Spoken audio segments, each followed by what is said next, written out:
مساء الخير. باسمي وباسم الاتحاد العام للكتاب والصحفيين الكرد في سوريا أرحب فيكم. أتمنى تكون حلقة ممتعة اليوم مع ضيفنا الكريم الدكتور صلاح الدين حدو. راح نتكلم اليوم باللغة العربية، الحلقة باللغة العربية. طبعا راح نحكي بالعامي والفصحى بنفس الوقت. اللغة العربية هي اللغة الثانية لكرد سوريا إلى جانب لغتهم الأم اللغة الكردية. حبينا اليوم تكون الحلقة باللغة العربية لأنه كاتبنا وطبيبنا وسياسينا دكتور صلاح الدو كاتب ديوانين شعر باللغة العربية، فمشان هيك حابين يكون اللقاء باللغة العربية لحتى يقرأ لنا بعض أشعاره. بتمنى منكم مشاهدين الكرام أنه نرحب معا بالضيف الكريم دكتور صلاح. مرحبا، مساء الخير. يسعد اوقاتك استاذنا الكبير عبد الباقي، مساء الخير عليك ومساء الخير لمشاهدينا الكرام. الله يخليك. بدنا نحكي شامي ولا حلبي؟ والله ليك يعني هي تشكيله، لاني انا مواليد الشام وعشت باللاذقيه ورحت على حمص، عشت بحمص وبعدين درست في حلب، فانا اتقن كل اللهجات السوريه. انت كوكتيل سوري بكل لهجاته. وعشت في كردستان العراق، لذلك تعرفت عن قرب على اللهجه العراقيه كمان. تمام. والمهم راح نعطي مجال كمان للمشاهدين الاعزاء انه يعلقوا اي يكون عندهم اي تعليق او يسالوا ضمن الامكانيات المتاحه، اسئله خاصه تكون للدكتور في المجال اللي بدنا نحكي فيه، سواء كان ادب ولا سياسه ولا حاله اجتماعيه. طبعا راح نركز كثير على ديوانه الشعري اللي بعنوان قصة وطن من عفرين إلى خانقين. راح يكون أكثر الأسئلة بهالناحية، الناحية الأدبية. طبعا راح نتطرق كمان للناحية السياسية في أي مجال اشتغل، وبنفس الوقت راح نعرج على المهنة اللي كطبيب أسنان، إنه شو كان عم يشتغل وبعده عم يشتغل ولا لا. طبعا قبل ما ابدا الاسئله دكتورنا العزيز راح احكي شوي عن سيرتك الذاتيه للمشاهدين الاعزاء لحتى يتعرفوا عليك اكثر. طبعا السيره نبذه خاصه عن دكتور صلاح الدين حدو. هو من مواليد دمشق 1964، لكن الاصل من عفرين، من مدينه شكاتو، مدينه عفرين المحتله من قبل الترك او الاتراك تركيا. طبعا دكتور صلاح تنقل بسبب وظيفة والده بين دمشق واللاذقية وحمص مثل ما ذكر قبل شوي، مما انعكس على اكتسابه ملكة اللغة العربية باقتدار واطلاع على ثقافات مختلفة في سوريا، والتي انعكست آثارها لاحقا سياسيا وأدبيا واجتماعيا. طبعا درس في جامعة حلب كلية طب الأسنان مثل ما ذكرنا، هو طبيب أسنان. في المجال السياسي اعتقل عدة مرات، كان لاعتقاله من قبل المخابرات العسكرية وهو طالب ثانوي التأثير الأكبر على اكتسابه الجرأة في العمل السياسي وانحيازه للدفاع عن حقوق الشعب الكردي. اعتقل المرة الثانية عام 2004. طبعا تعرض لمحاولة اغتيال من قبل النظام البعثي في سوريا عام 2007، وطبعا نتيجة نضاله الكردية القومية. استشهد على أثر المحاولة ابنته الصغيرة جينا، ودخلت عائلته كلها العناية المشددة. دكتور في الناحية الأدبية كتب مثل ما حكينا ديوان شعري، هو ديوانين دمجهم في ديوان واحد بعنوان قصة وطن من عفرين إلى خانقين، طبع في مدينة دهوك في كردستان العراق 2016. وله كتاب آخر سياسي قيد الإنجاز أو الإنهاء، أتصور بدنا نحكي عنه، نتوقف عن الكتاب الثاني كمان قليلا. مثل ما حكى الدكتور قبل شوي كمان انتقل للعيش في كردستان العراق مسير صلاح الدين بين أعوام 2012 و 2017. اليوم هو مقيم في النرويج، نحن جيران بعض. المفروض كنت استضيفك دكتور عندي بالبيت ونعمل لقاء مباشر مثل استوديو، لكن مرة الجاي إن شاء الله. هو مقيم في النرويج من سنة تقريبا، وطبعا هو عضو في الاتحاد العام للكتاب والصحفيين الكرد في سوريا. كان يمثل الاتحاد العام في هولير كردستان العراق. راح نكتفي بهالقدر من السيرة الذاتية دكتور، مشان نحن حابين نسمع منك بشكل مباشر، والمشاهدين يسمعوا منك السيرة الذاتية. إذا عندك تفاصيل أخرى في حياتك سواء كانت الأدبية والسياسية والاجتماعية راح نعرج عليهم كلهم. خلينا نبلش الأسئلة دكتور، إذا حابب تحكي كلمة قبل ما أسألك السؤال الأول. لا تفضل تفضل صديقي. نبلش بالأدب، وهو موضوع حلقتنا حقيقة. أنا حابب يكون الجانب الأدبي هو المسيطر بشكل عام، ونحكي بتفاصيل أكثر عن مجموعتك الشعرية اللي دامج أنت ديوانين في ديوان واحد، رح نحكي عليه أكثر شيء، بعدين نعرج على المجال السياسي والثقافي والاجتماعي. بدايات الأدب عندك دكتور، الهدف شو كان هدف من اهتمامك بالأدب؟ ليش الشعر دون غيره من المجالات الأدبية؟ يعني هل دكاترة يعني يستسهلوا الشعر ويكتبوا الشعر إنه مجرد هواية وكذا، وبعدين تطلع عندهم إبداعات حلوة مثل إبداعك اللي بين يدينا؟ تفضل. يسعد أوقاتك صديقي العزيز، وتحية لكل المشاهدين، وتحية من القلب لاتحادنا الاتحاد العام للكتاب والصحفيين الكرد في سوريا على دوره الريادي، ليس فقط اليوم ولكن له دور ريادي طوال الأحداث الأليمة والأحداث المهمة التي مرت على كردستان سوريا. الحقيقة أنا مثل أي إنسان كردي في سوريا، وخاصة إني من مواليد العاصمة وبعدين رحت علادية، فلم أكن أخشى السلطة أو الشرطة كما كان يخشاها أهل القرية عندما كنت أذهب لأزور قريتي في عفرين. فعندما كان تأتي سيارة بوليس كان يصير مثل استنفار، وأغلب الرجالات يهربوا. فكنت أنا أستغرب ذلك الشيء، والوالد كان حريص جدا أنه يبعثنا من لما كنت في الصف الثالث والرابع والخامس والسادس. في هذا العمر كنت أنا وإخوتي الشباب يعني دائما يرسلنا إلى القرية لقضاء الثلاث أشهر في الصيف حتى نتمكن من تعلم اللغة الكردية نتمكن من مخارج حروفها.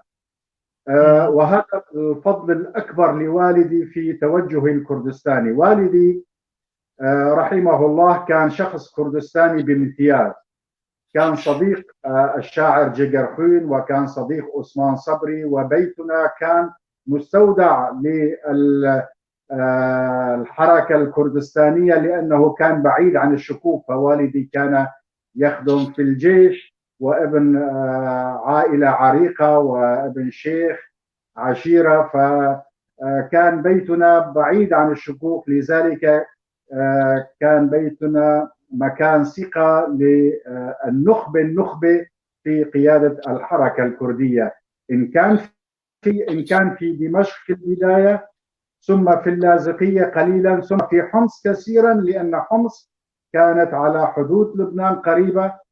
فكل التهريب المطبوعات كانت تأتي إلى بيتنا، وأنا كأي طفل مشاكس وأي طفل فضولي كنت أبحث على الطيفة محل ما كان الوالد يخبي المطبوعات ويزت عليهم شغلات قديمة. فأنا كنت أعرف إنه جاي شيء جديد، فكنت أبحث وأرى اسم جيجرخوين وأسماء أخرى وكلمة كردستان. هذا الكلام في عمر 9 سنوات، 10 سنوات، 11 سنة. الحقيقة هذا الشيء فجر عندي سؤال كبير، إنه ماذا تعني كردستان؟ يعني لماذا نخاف من ذكر كلمة كردستان؟ لماذا كتب مكتوب عليها كردستان يجب أن تخبأ، ويجب أن تأتي سيارات خاصة وأشخاص خاصين ليأخذوها؟ هذا السؤال الحقيقة. لو سمحت دكتور صلاح، بدنا نجي على الموضوع السياسي بعدين لاحقا. كنت حابب اسمع منك بدايات الكتابة بالشعر والأدب. نعم. يعني إذا قدمت فأتمنى تدخل الموضوع. نعم أنا أعتذر. دائما الواحد منا بيسترسل، خاصة لما بيتذكر طفولته.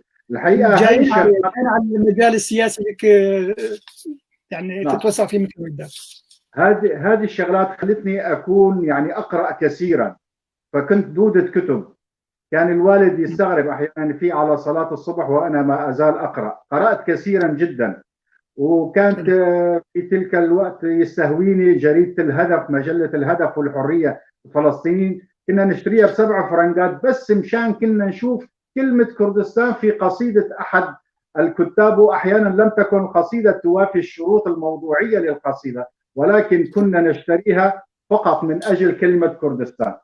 الحقيقة هي كانت البدايات يعني اللي خلتني أتعمق زيادة في اللغة العربية، يعني لدرجة أنه الأستاذ اللغة العربية في مرة كنت أخذ أعلى علامة في اللغة العربية في الصف العاشر، فهو كان يعرف والدي، فقال للصف: كيف تسمحون لهذا الكردي أن يأخذ أعلى علامة في اللغة العربية؟ الحقيقة الزلمة كان يمزح، ولكن هذه الكلمة كانت محورياتي وأحد الكلمات التي غيرت منحى حياتي، بأن الكردي يجب أن يكون مجتهدا جدا، وعليها بنيت حياتي بأن أكون طالبا مجدا. ثم دخلت الجامعة، وفي الجامعة تعرف مرحلة تفتح العواطف ومرحلة الشباب، فعشقت طالبة كانت من الساحل، علوية، هي التي فتحت أبواب الشعر. فتحت جروحك مثلا. نعم، هذه أول قصيدة كتبتها في حياتي كانت لها، ونشرت في جريدة صدى الجامعة، وبعدين أرسلت رسالة لوالدي أنني أعشق طالبة كذا. مجرد أنه لم يجاوب على رسالتي ولم يفتح معي الموضوع مرة ثانية، أيقنت أن جوابه سلبي، فنسيت الموضوع، رغم أنني حقيقة وخاصة بعد تفتح الوعي السياسي نسيت موضوع هذه العشق الأول، لأن تفتح موضوع قومي. تتذكر شي مقطع من القصيدة اللي كتبتها في عشق الفتاة العلوية؟ والله موجودة هي بالديوان، بعدين ما في مشكلة. الحقيقة لو ما خطر لي بصراحة يعني، ولا كان حضرتها، وأعتقد الكتاب الدفتر ذلك في مكان آخر ليس عندي. يلا بسيطة. نعم. هاي كان بداياتك يعني يوم كتبت أول قصيدة شعر وهيك تفتح عندك ملكة الشعر وصرت عم تكتب شعر؟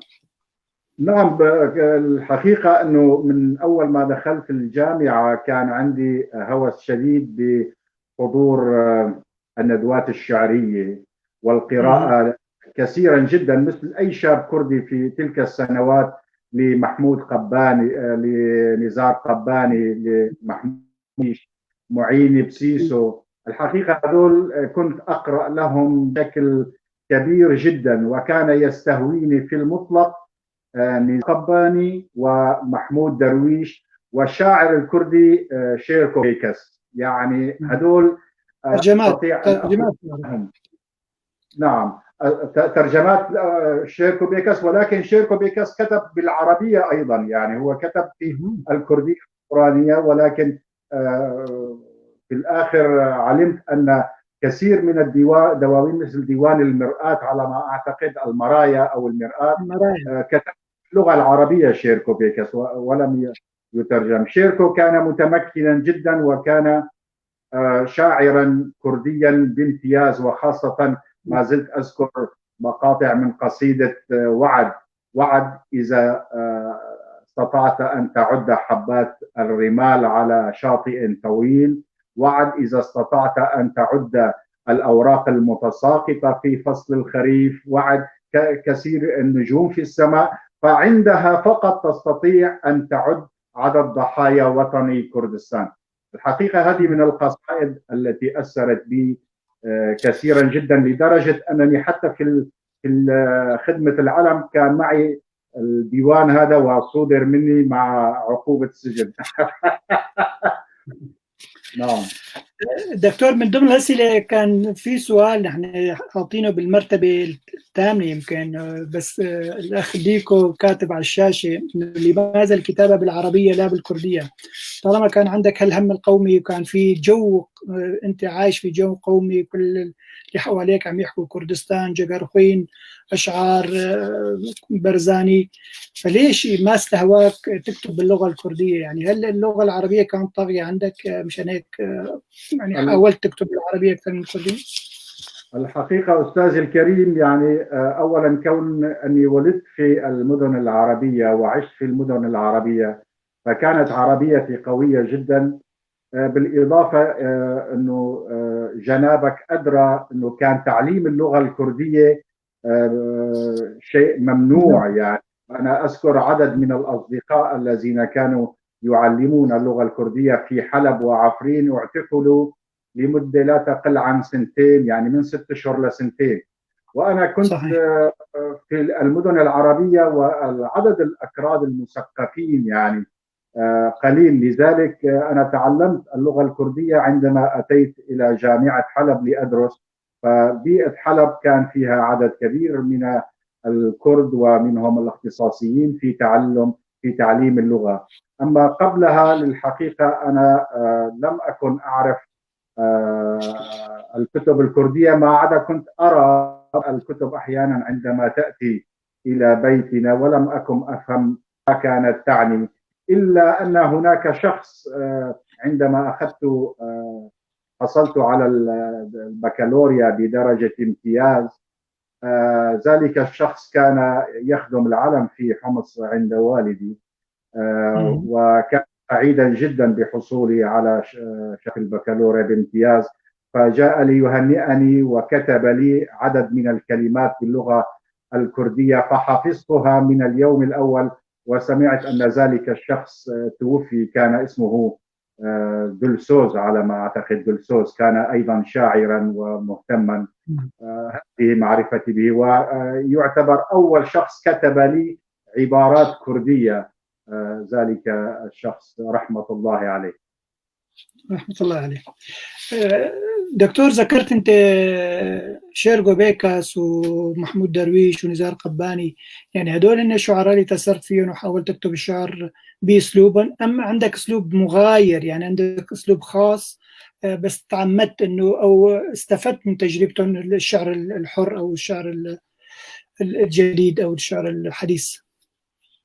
أستاذي الكريم وصديقي العزيز، الحقيقة يعني أنا راح أقول لك كلمة. أنا لم أنظر لنفسي كشاعر يوما من الأيام. أنا كنت ما زلت هاويا. أنا تواضع على تواضع. عندك ديوانين شعر. طيب. الله يبارك فيك.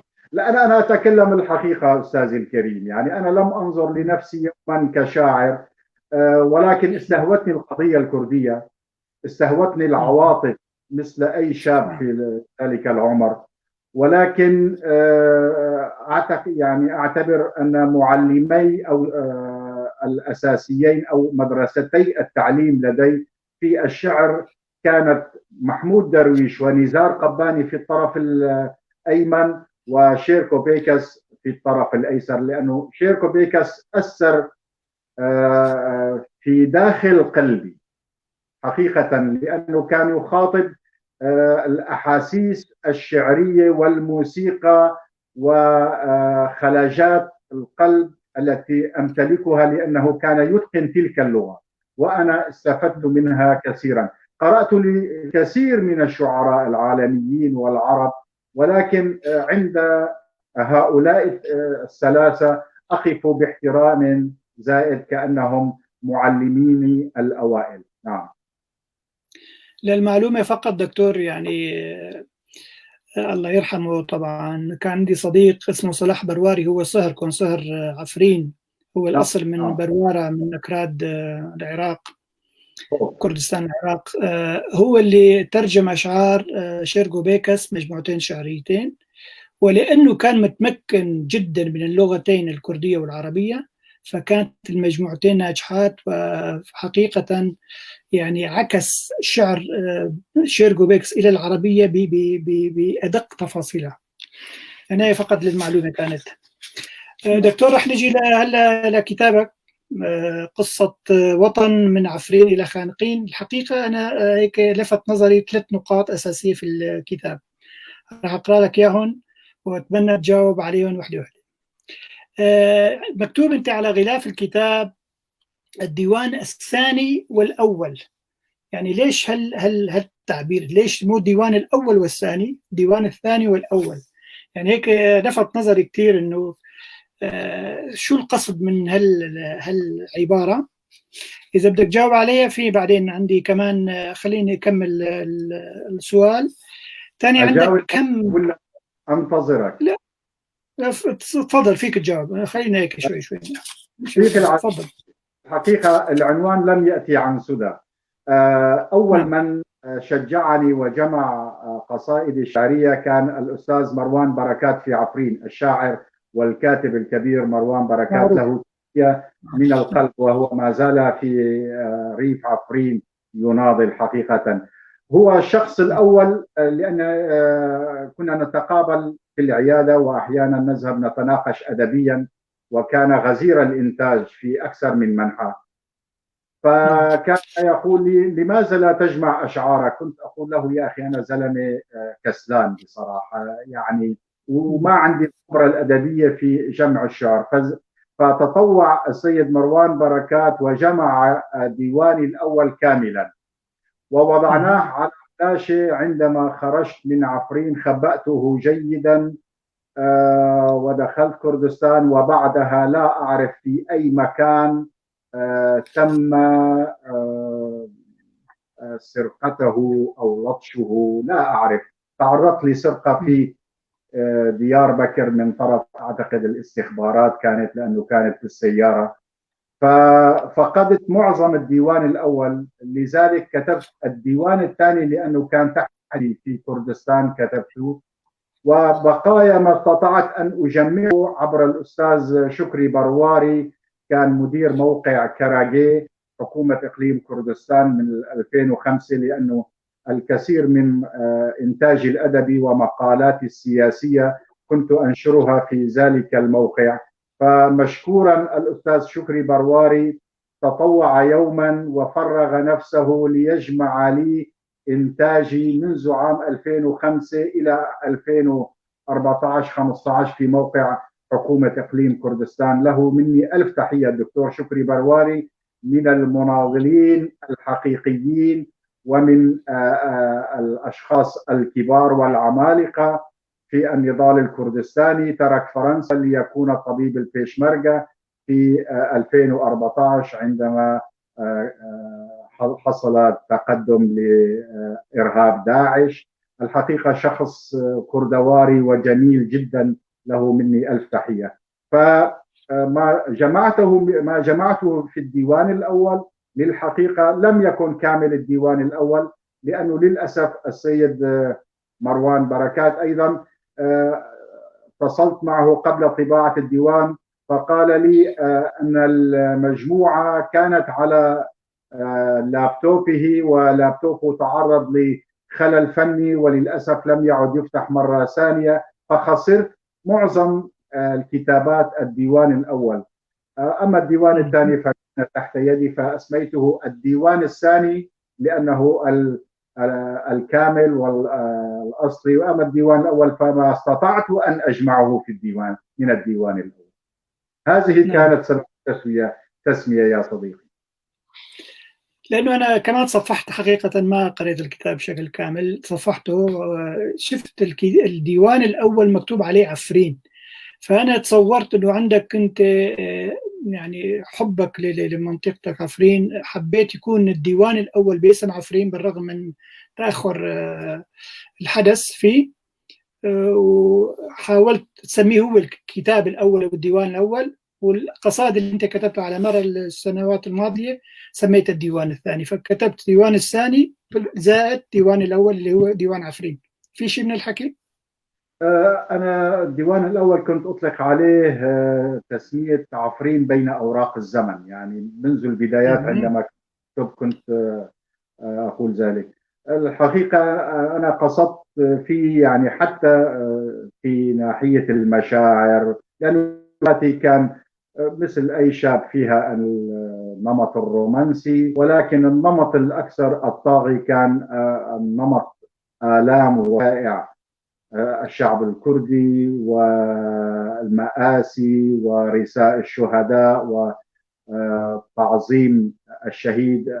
زلت إلى اليوم أقدس الشهيد الكردستاني، أقدس كل شهداء العالم، ولكن أقدس الشهيد الكردستاني مع خلاف انتمائه لأي حزب كان.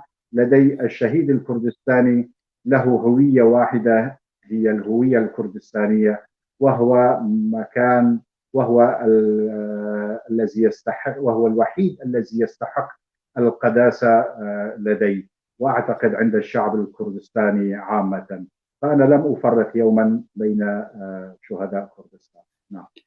نعم، الطبيعي هذا يعني عم نتلمسه من خلال كم من الصور الموجودة في ضمن الديوانين. بدي أسألك إنه ليش هالكم الكبير من الصور؟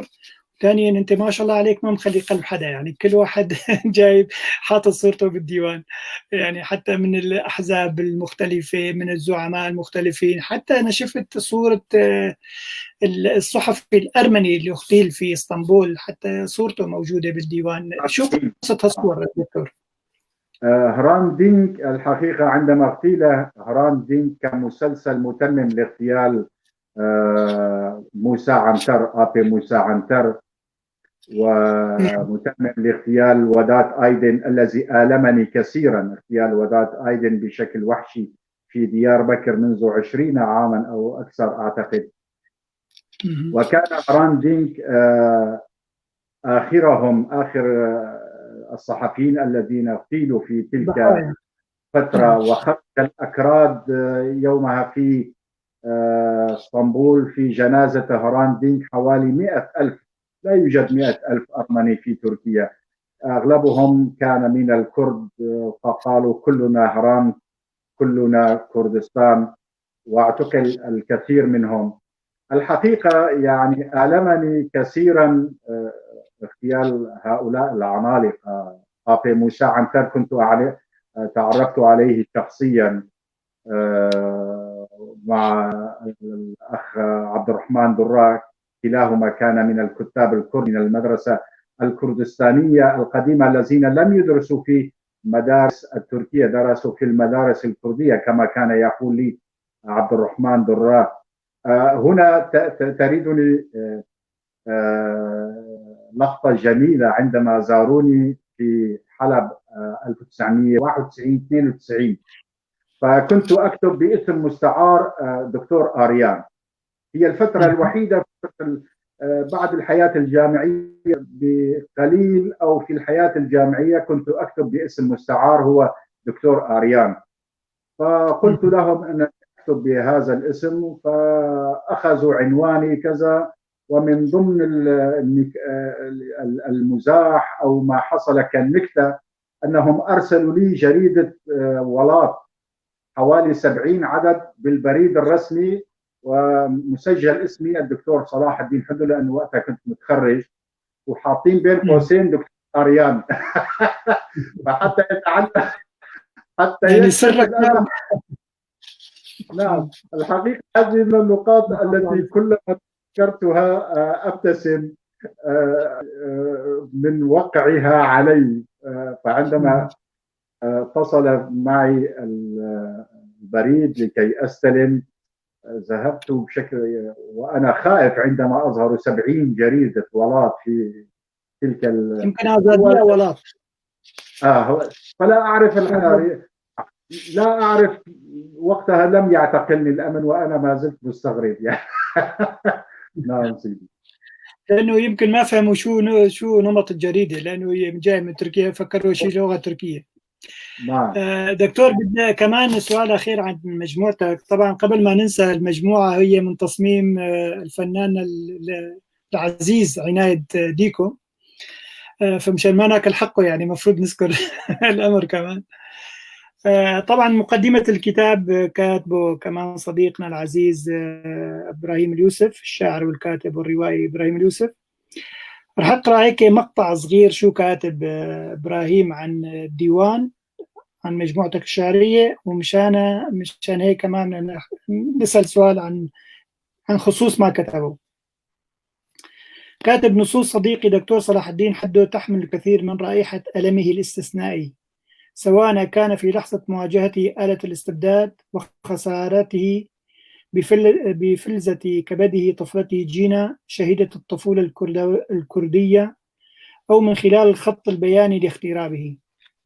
دكتور، أنت ذاكر مدينتين يعني عفرين وخانقين، يعني شو في وقع معين لهلو المدينتين عندك، أم في رابط معين بيناتهم، أم هي المسافة بين عفرين وخانقين تحكي قصة حياة دكتور صلاح الدين حده؟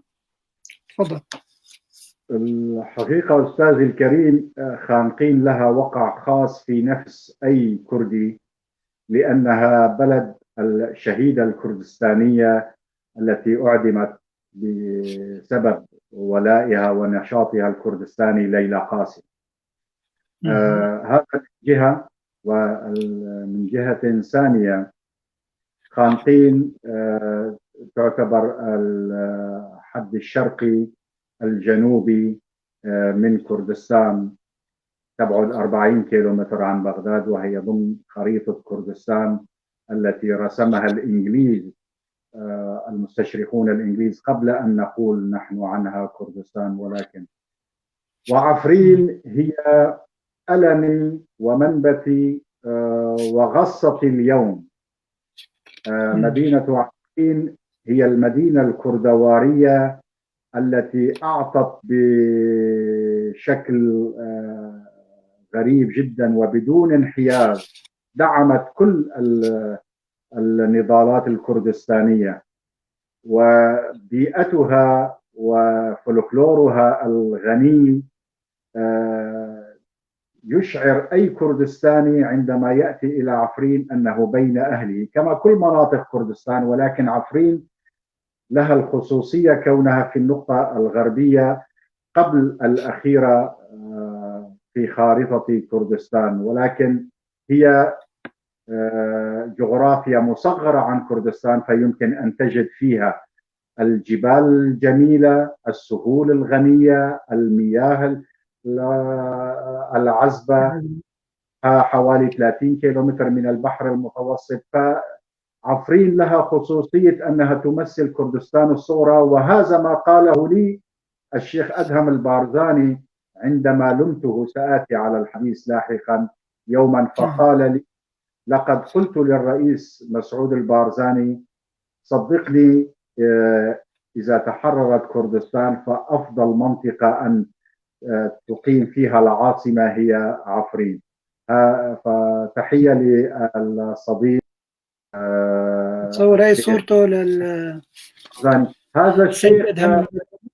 هذا الشيخ هو الشيخ عبد الواحد بارزاني، عميد العائلة البارزانية، صديقي وجاري العزيز، والحقيقة كنت أفتخر بصداقته، وكان جاري، أقرب الجيران البارزانيين لي. كنت أزوره دائما، وهو من الذكاء في هذا العمر، وذاكرة قوية جدا، ومثقف جدا، ما زال يقرأ إلى اليوم عدد من الساعات لا يحب أن يقاطعه فيها أحد. الشيخ عبد الواحد البارزاني وابنه الشيخ إبراهيم البارزاني من الأشخاص المثقفين جدا، فلهم مني تحية قلبية.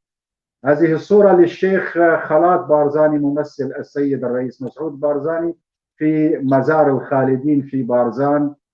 الحقيقة يوم طلب مني أن أهديه نسخ كي يقدمها كهدية لبعض الزوار العرب، فأهديته 50 نسخة لموقع مزار الخالدين في بارزان. له مني تحية، وإنسان طيب جدا. هنا يؤلمني جدا حقيقة رحيل الصديق كيو، ابن صديق الوالد جيجابرين. حضر هو والشيخ إبراهيم البارزاني على يمينه وعائلة كيو، سيليفيا وزوجة كيو. هذا كان حفل افتتاح، حفل توقيع كتابي في هوتيل كابيتول هولير. تحية للسيد عارف رمضان مدير الكابيتول وراعي الثقافة والكتاب السوريين.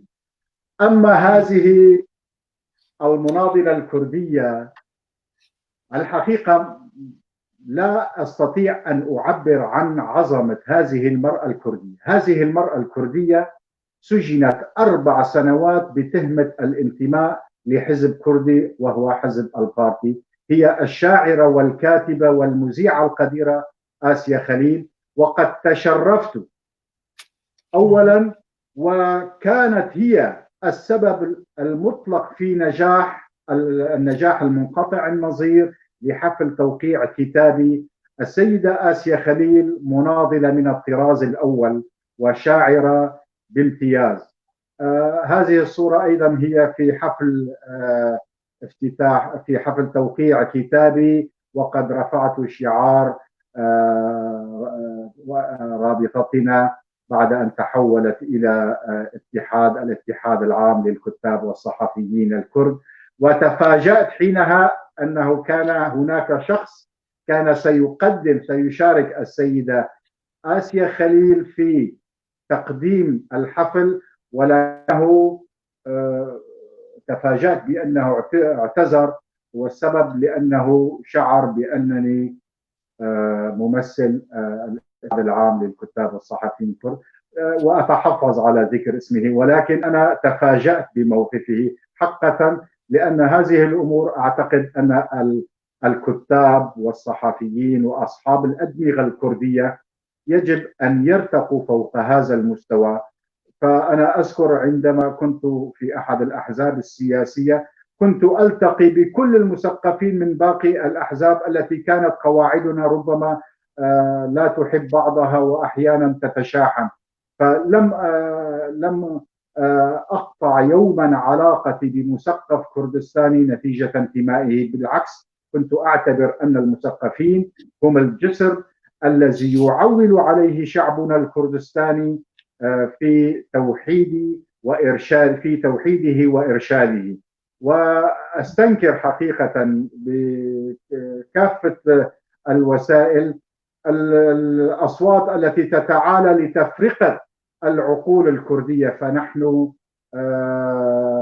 نحتاج إلى تجميع هذه العقول وهذه الطاقات، لأنها الدينامو الذي يدفع بقضيتنا نحو الأمام.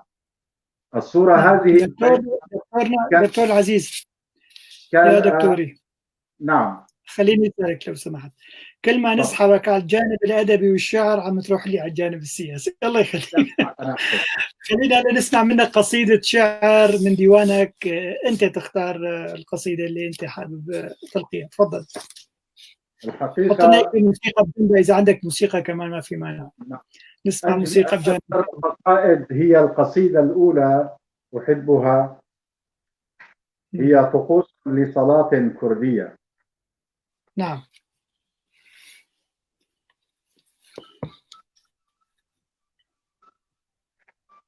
طقوس لصلاة كردية.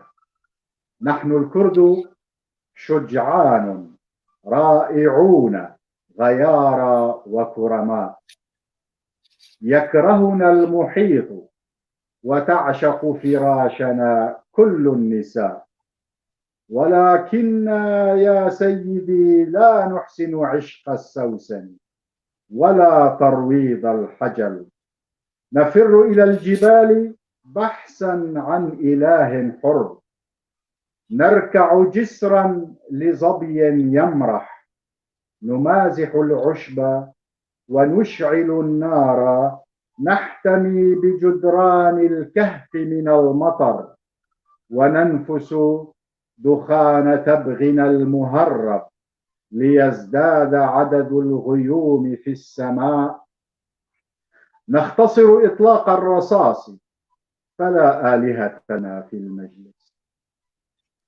نربت على جبين الشهيد ونبتسم، ثم نبكي خلف تلك بعيدة كي لا يسمع نواحنا نغلفه بحفيف أوراق الشجر، ولكننا يا سيدي نأكل سوسن عشقنا ونقلد الحجل بعد هبوطنا وننسى لماذا صعدنا الجبل. وعدا سنغسل أشرعة الليل ونوقظ شمس الصباح، سنضع حقائبنا في درج المقاعد بانتظام ونكتب كل الواجبات، سنتعلم أتكيت الصالونات وأدب المائدة وخرائط الشوكة والسكين وتدرج أطباق الطعام وكل أنواع الانحناءات، سنتدرب طويلا على رقصات الفالس والتانجو ونقبل باقتدار أيادي الحسناوات، ولكن دعونا اليوم نحتفي سوية بدم طال سيلانه ونخجل على دمنا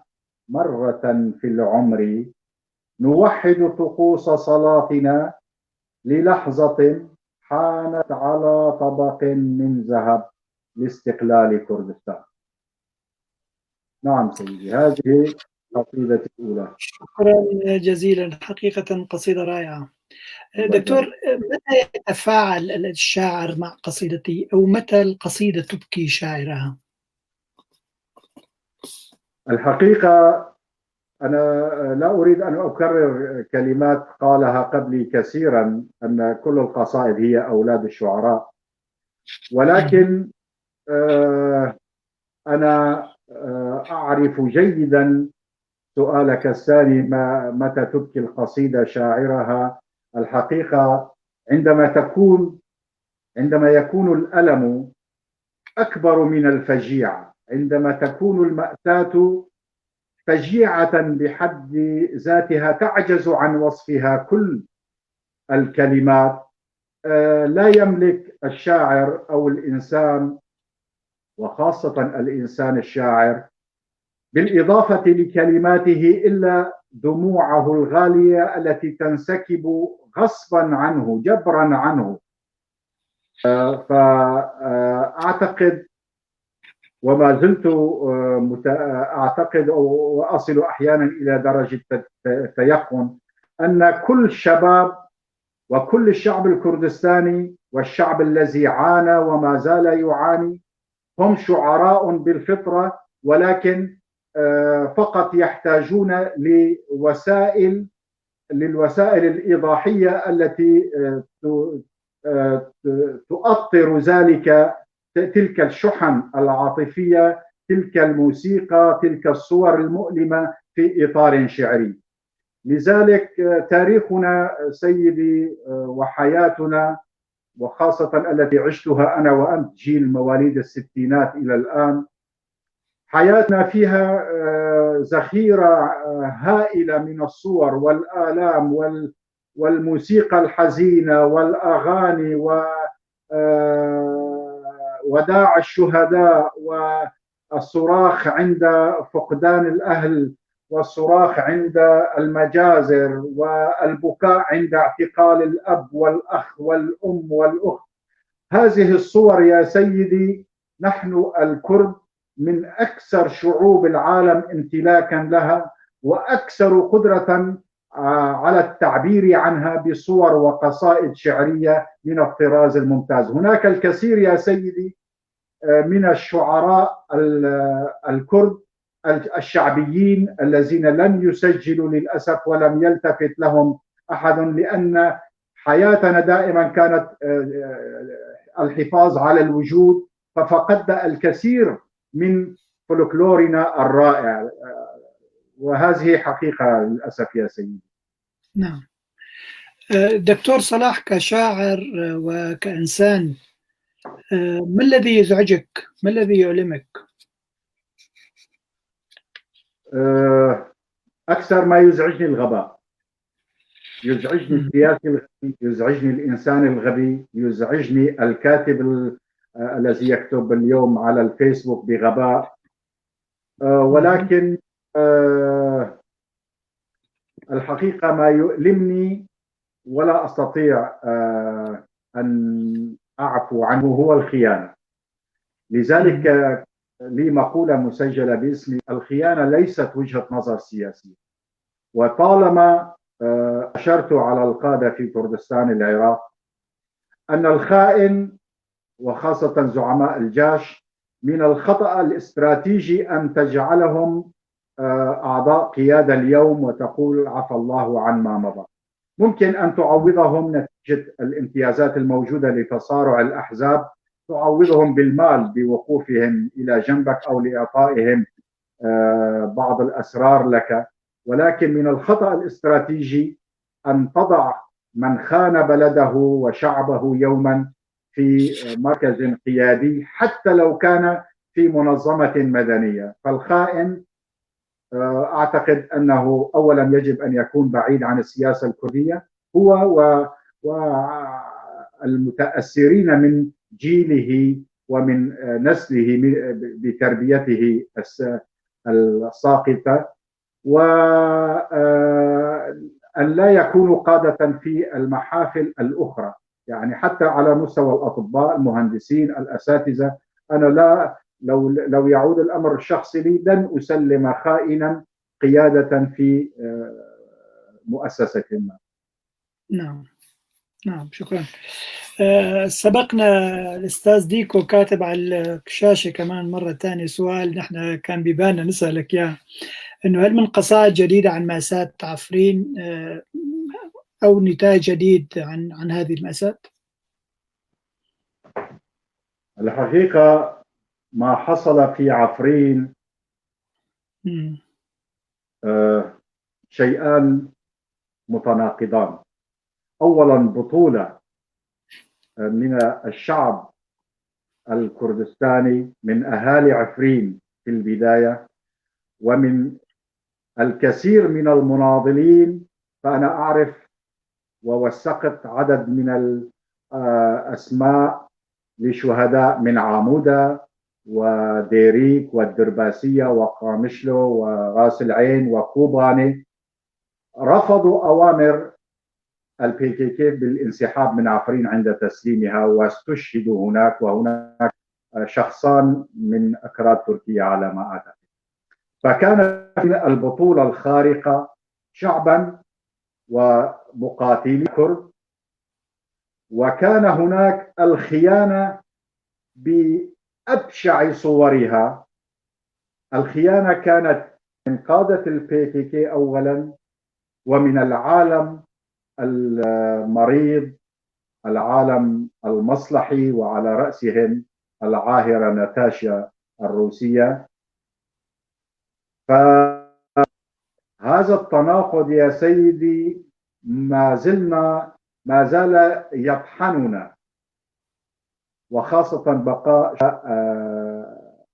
الكرد خارج الدفن، حتى أكلتهم وحوش الغابات والطيور. وهذا إلى 100 سنة سيؤثر في تاريخي وعقليتي وضمير الإنسان العفريني. كتبت كثيرا ولكن اخترت مقطعين. تفضل دكتور. المقطع يمهد أنه ما هي عفرين. عفرين قول زيتون وسنديانة، في عفرين فتحنا الأحراش رويدا رويدا، وزرعنا فسائل الكرمة وغراس الزيتون، ولكن دائما حافظنا على سنديانة في القمة تؤرق بجذوعها حروف عشاق وذكريات، وقطع أقمشة ملونة تداعب مع النسيم أضرحة الشهداء وتروي الكثير من العبر. عفرين خط عهركم، عفرين خط أحمر، عفرين خط أخضر، عفرين خط برتقالي، لا عفرين خط أصفر. عفرين هي الخط الذي على تخومه ستختم أمهاتكم بالعهر، وستوسم جباهكم يا دمى المافيا بوسم البغال والحمير والبقر. يا حسالة الأرض تصارعوا، تفرقوا، تناطحوا، فديوك المزابل أنتم اليوم، وغدا جرزان الحفر.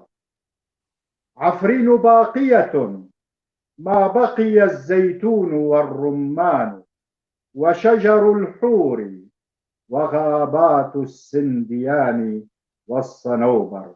تحية لكل شهداء كردستان، وتحية لآلام الشعب الكردستاني المهجر في عفرين وكركوك وخانقين وشنغال خاصة. الله يعطيك العافية دكتور. قبل شوي اتهمت اللي عم يكتبوا على الفيسبوك بالحمقى. يعني هلا نحن مثل الكل بيعرف مدى تأثير السوشيال ميديا على نشر النتاج الأدبي وتأثير التكنولوجيا على الأدب.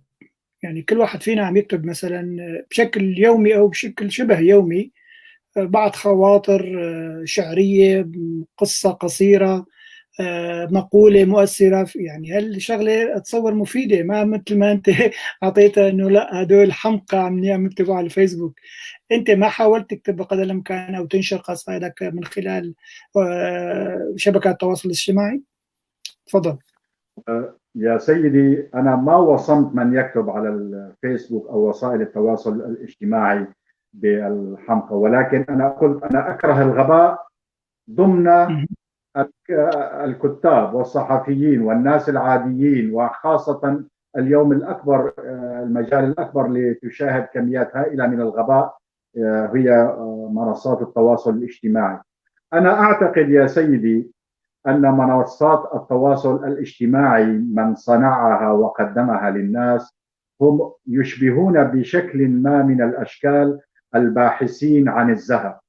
الباحث عن الذهب يركب آلة عبارة عن مثل الغربال، ويستخدم الكثير من الآلات الكبيرة في نقل التربة وغسلها. فالكثير هو حقيقة يعمل كل هذا الجهد يبحث ويجد في النهاية حبيبات الذهب، وهي نادرة جدا ضمن التراب. ولكن تشبيهي هنا الكثير حبيبات التراب العادية أظن أنها هي الغالية، وأنها تركب السيارة وتذهب من مكان إلى آخر ويغسل وتتعرض لدوش وحمام. الحقيقة ليس المقصود بهذا الدوش والحمام والسيران بالسيارة وهذه المصاريف هي حبيبات التراب سترمى بعيدا. المقصود هو أن يجد الذهب. فأنا أقول من وضع وسائل التواصل الاجتماعي تحت الخدمة كان له أهداف: الاطلاع على الخصوصيات، تقديم وسيلة سهلة للتواصل الاجتماعي لنشر الإبداعات، وهذا يشبه البحث عن الذهب. ولكن هناك تشاهد فيديوهات فقط شتم، هناك أساليب استخباراتية يستخدمها مافيات معينة، جروبات على السوشيال ميديا فقط التقليل من إبداع شخص ما أو التقليل من نجاحات أشخاص معينين أو الهجوم على أشخاص. هذا قصدي. ولكن أنا أعتبر أي وسيلة حضارية تأتي ممكن الإنسان أن يستفيد منها، وهي وجدت للنخبة لكي يستفيدوا منها وللطيبين كي يسهلوا حياتهم. لم توجد لاستخدامها السلبي، مثلها مثل السكين، يمكن أن تعمل فيها كل حاجياتك في البيت ويمكن أن تسيء استخدامها بطعن الآخرين بها. هذا هو قصدي يا سيدي. نعم مفهوم. يعني حقيقة أي جانب تكنولوجي حديث له جوانب إيجابية وجوانب سلبية، فنحن كمثقفين وكتاب شعراء مفروض نستفيد من الجانب الإيجابي ونشر الفكر والأدب والثقافة من خلال شبكات التواصل الاجتماعي. دكتور، راح أسألك سؤال في الناحية الأدبية عن كتابك الجديد اللي أنت قيد الإنجاز والإنهاء، أتصور هو الكتاب السياسي. حبذا لو تحدثنا عن هالموضوع شوي قبل ما ينشر. الحقيقة الكتاب يعني هل تعملوا دعاية قبل ما ينشر الكتاب؟ الله يبارك فيك. الكتاب هو بعنوان الأمن الاستراتيجي الكردستاني. أنا جمعت فيه خلاصة ما أستطيع أن أقدمه لشعبي الكردستاني، وخاصة كنت أجد فيه المسعى ليكون جاهزا.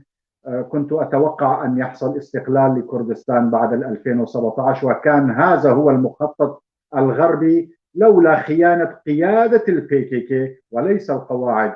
أنا أنحني قداسة لقواعد البي كي كي، ولكن قيادة البي كي كي كان لها دور خياني في 2017 وصولا إلى 2017 وبعد الاستفتاء. كنت أحب أن أقدم كيفية بناء الدولة.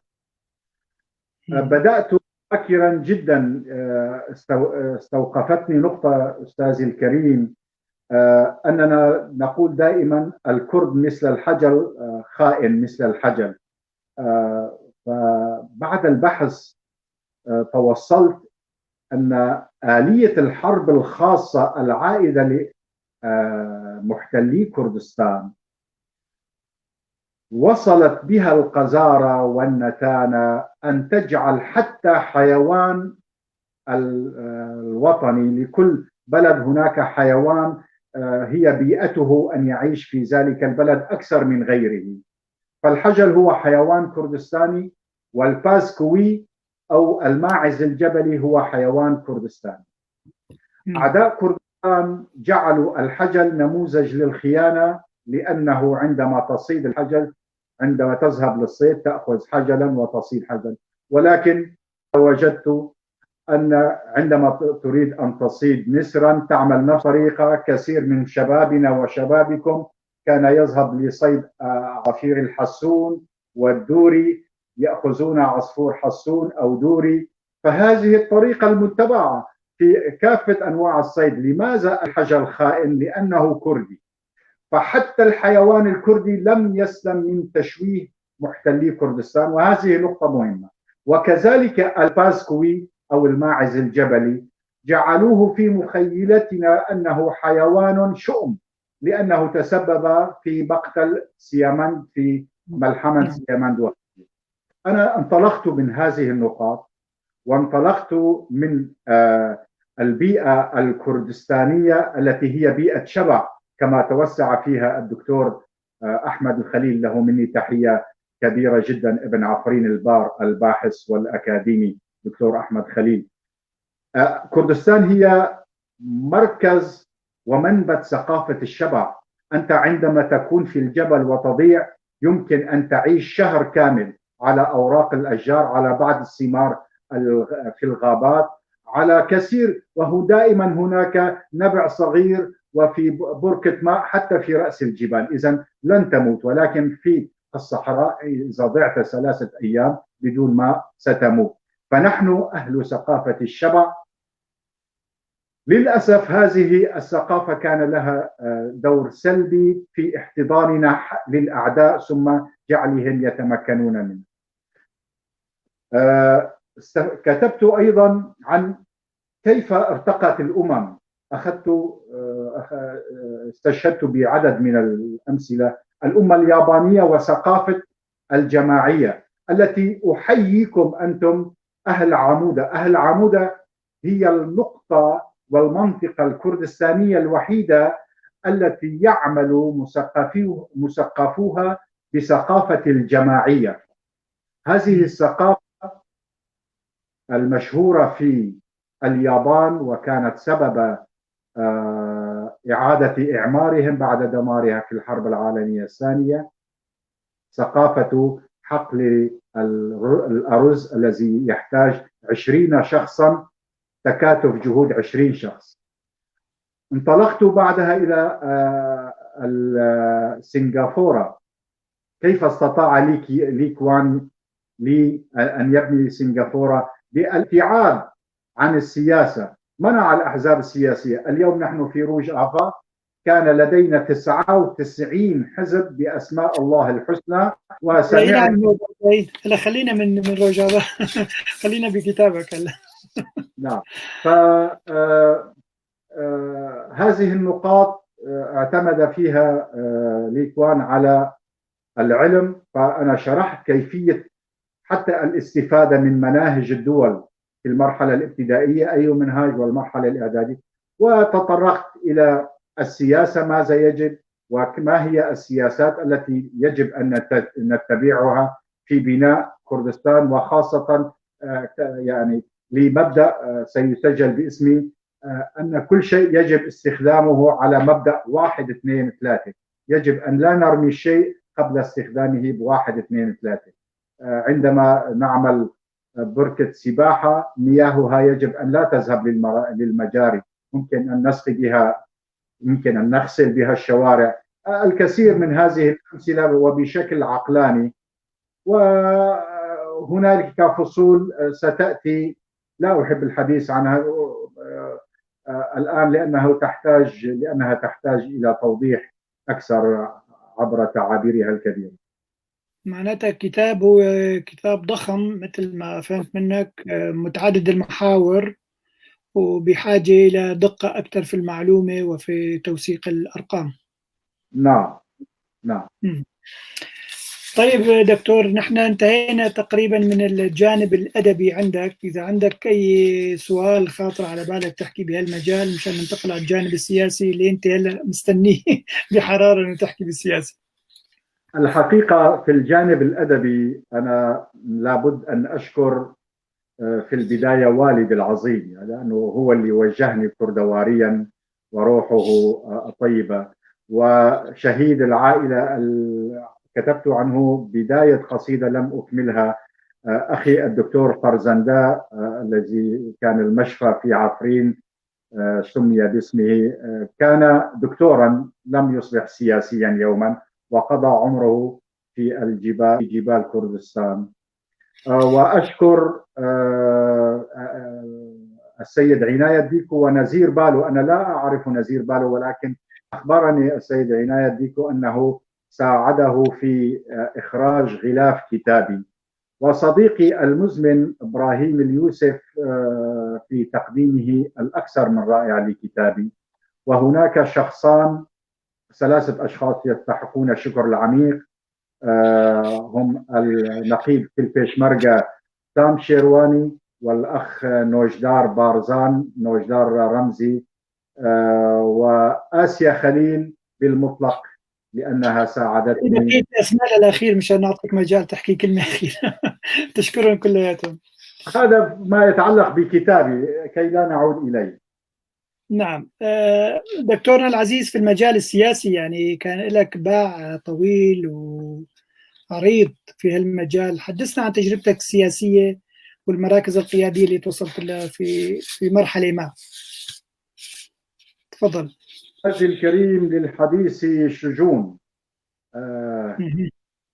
أنا كنت شاهدا على مآسينا السياسية، ودخلت إلى داخل الكهوف ولمست بعضها. كأي شاب في البداية كانت تستهويني الفصائل الفلسطينية، وكنت أقول في نفسي متى سنصل إلى مرحلة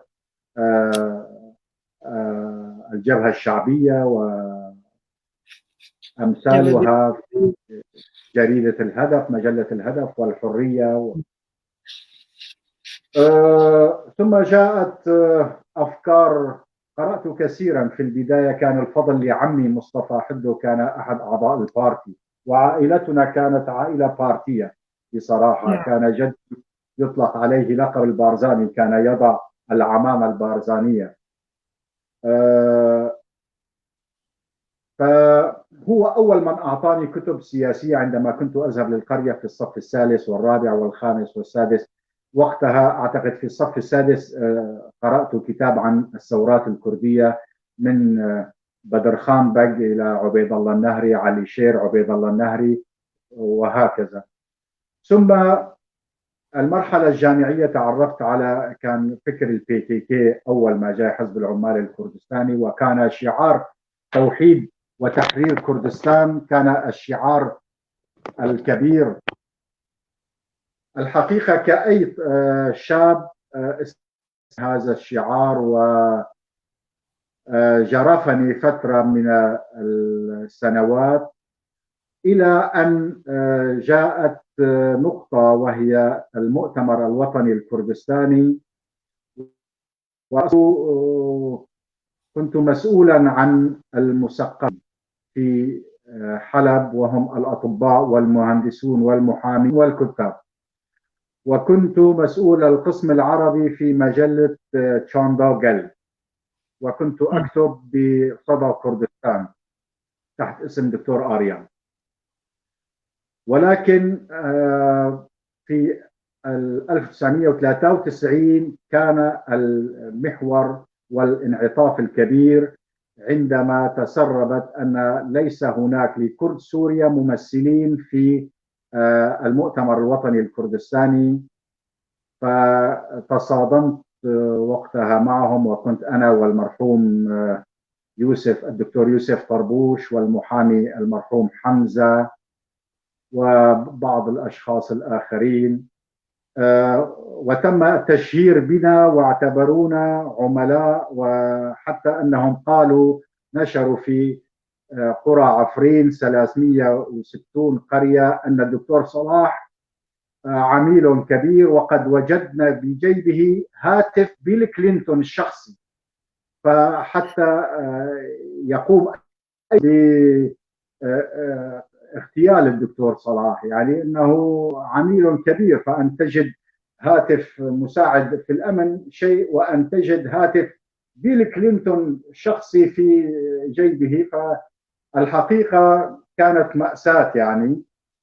ولكن بعد وانا لا اجبن، وكان فضل لعشيرتي بالوقوف معي في تلك المأساة، وصلنا إلى اللقاء مع السيد أوجلان، فاعتذر شخصيا بعد أصبح هناك تهديد من الطرفين. الحقيقة اعتذر مني شخصيا وقال لي أنت الشريف وأنت صاحب الكرامة والشرف الأكبر، وسأقطع رجل كنعان كوباني الثانية، كان رجله إحدى الأرجل مقطوعة، وسأقطع رقبة سعيد عتمونة. الحقيقة كانت تلك النقطة النهائية. قلت له تماما أنا لن أتنازل عن حق كردستان سوريا، نحن شعب كردي على أرضنا التاريخية، لا نقبل من أحد أن يزاود علينا. أنا أفهم أن الأحزاب وأعضاء الأحزاب يمكن أن يستشهدوا دفاعا عن جغرافيا كردستان، ولكن لا أفهم كيف يمكن أن يبيع حزب جغرافيا كردستانية لأجل حزبه. هذه النقطة لا يمكن أن أرضى بها، ولدي شهود على هذا الكلام، لا أحب أن أخوض فيه كثيرا، ولكن أعود وأكرر، أنا أقدس الجريلا والمقاتلين الكردستانيين وقواعد حزب العمال الكردستاني. لي خلاف كان مع قادتي، اليوم نفتح صفحة جديدة حتى لا يقول الدكتور صلاح ينكأ الجراح. بعدها دكتور لو سمحت دكتور، يعني أنت عم تحكي عن المؤتمر الكردستاني، يمكن كانت في بداية التسعينات اللي صار ببروكسل، ما هيك؟ أنه اجتمعوا كل فينا نقول المكونات المجتمع الكردستاني واللي كان قائمين عليه هن جماعة البي كي كي أو حزب العمال الكردستاني. تعني هل المؤتمر ولا كان في مؤتمر ثاني نحن ما بنعرف؟ الحقيقة ما حصل في بروكسل هو الشكل المشوه. المؤتمر الحقيقي كان مفروض أن يدعى إليه نواب عن البارتي الكردستاني وإيران، كافة الاتجاهات والتيارات. ولكن ما حصل في بروكسل بعد فشل المشروع، ما حصل معنا سوريا كان شيئا كبيرا ضمن سوريا ككرد في مناهضة ذلك المشروع، مما أفشله، فبقي المشروع على مستوى بروكسل والأشخاص الذين حضروا من أوروبا. ولكن الهدف الكبير الذي كان يمهد له ليس كذلك. ولكن أعتقد أن صمود أو وقوف أهل كردستان سوريا بوجهه كان له دور كبير في عدم مروره إلى النهاية. ولكن أنا كنت أتمنى أن ينجح إذا كان سيمثل الشعب الكردي. طيب، غير تجربتك مع البي كي كي، حزب العمال الكردستاني، هذه التجربة انتهت نعم، هذه التجربة انتهت عام 1993 وأخذت عهدا على نفسي أن أقرأ أكثر في تاريخ الكرد وكردستان، وأن لا أنجر مرة ثانية وراء حزب يمكن أن يبيع الشعب ويبيع أعضاءه في أول بازار. فاستهواني بعد 10 سنوات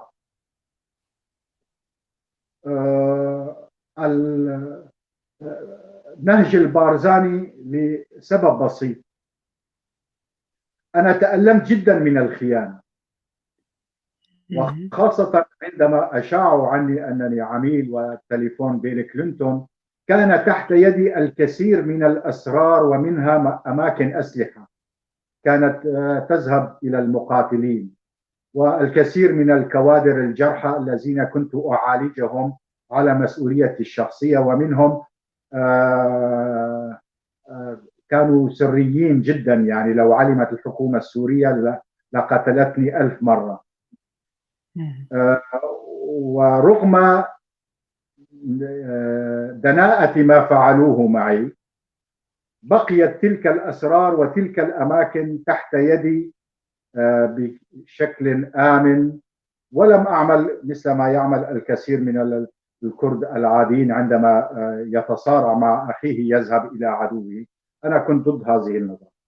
فوجدت أن النهج البارزاني اللي هو نهج والدي ونهج جدي هو النهج الوحيد الذي لم يخن أعضاءه، لم يخن. ممكن أن يكون قد أهمل بعضهم، ولكن لم يخون مناضليه يوما من الأيام، لم يبتعد عن قداسة قضية التحرر الكردستاني يوما من الأيام، لم ينطلق من تحرير وتوحيد كردستان إلى الشعوب الديمقراطية وأخوة الإيكولوجيا، ولا أعرف هذه التي لا تخدم الشعب الكردستاني. فواصلت نتيجة يأسي من الأحزاب حقيقة. بحثت عن طرق خاصة للتواصل مع كردستان، وكان لي ذلك. ثم بعد 2004 شعرت أن الخطر كبير، ويجب أن يكون الشارع الكردي منظما سياسيا. أتتني فكرة عمر بن الخطاب عندما سأله أحدهم عن البلح فلم يجبه، وقال له تعالى في اليوم الثاني، فقال لماذا لم تجبني البارحة؟ قال له لأنني كنت قد أكلت البلح فلا أستطيع أن أجيبك والبلح في بطني. فقلت في نفسي أنا إذا لم أصبح منظما لن يصبح أفراد عشيرتي وهم المتأثرين بي أكثر الأقرب، والأشخاص الذين يحترمون رأيي ومكانتي الاجتماعية. فانتسبت إلى حزب البارتي في سوريا، الحزب الديمقراطي الكردي في سوريا البارتي، إلى 2007 عندما حدث موضوع اغتيالي وخلافي مع السكرتير قبله، وموضوع اعتقالي في فرع فلسطين، وهذه بحد ذاتها نقطة ثانية. وتدرجت في البارتي إلى أن أصبحت عضو لجنة مركزية في عام 2007. نعم. دكتور، شاب سائل، هل الجانب الأدبي هو متنفس عندك بالإضافة إلى الجانب السياسي؟ يعني كان بديل للجانب السياسي اللي أنت مريت فيه؟ سيدي، أنا أعتقد أن السياسي الناجح هو الذي يمتلك خلفية أدبية، والأديب الناجح الذي يمتلك خلفية سياسية. فأنا في وينستون تشرشل وكثير مثله. وينستون تشرشل كان وزير خارجية بريطانيا ونال جائزة نوبل في الآداب.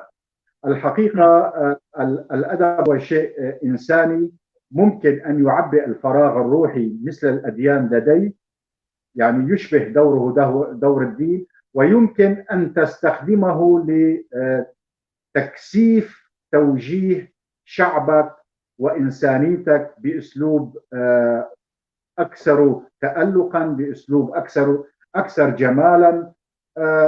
يمكن أن تخاطب العقل البشري عبر الدخول بعبارات معينة إلى خلاجات نفسه. فأنا مع هذه النقطة، نعم. لذلك أنا طالما اعتبرت أن السياسي الناجح من يمتلك خلفية أدبية، والأديب الناجح من يكون على اطلاع سياسي. طبعا كمان سؤال موجود على الشاشة ممكن تشوفها معي. هل تفضل أن تكون أديبا أم سياسيا، ولماذا؟ يعني في المستقبل أنت بدك تركز على الجانب السياسي، تكون سياسي ناجح، ولا لا خلينا من السياسة كهواية بدنا نشتغل على المجال الأدبي؟ أستاذي الكريم، أنا لي معيار خاص. أنا أعتقد أن الإنسان يجب أن يكون ناجحا.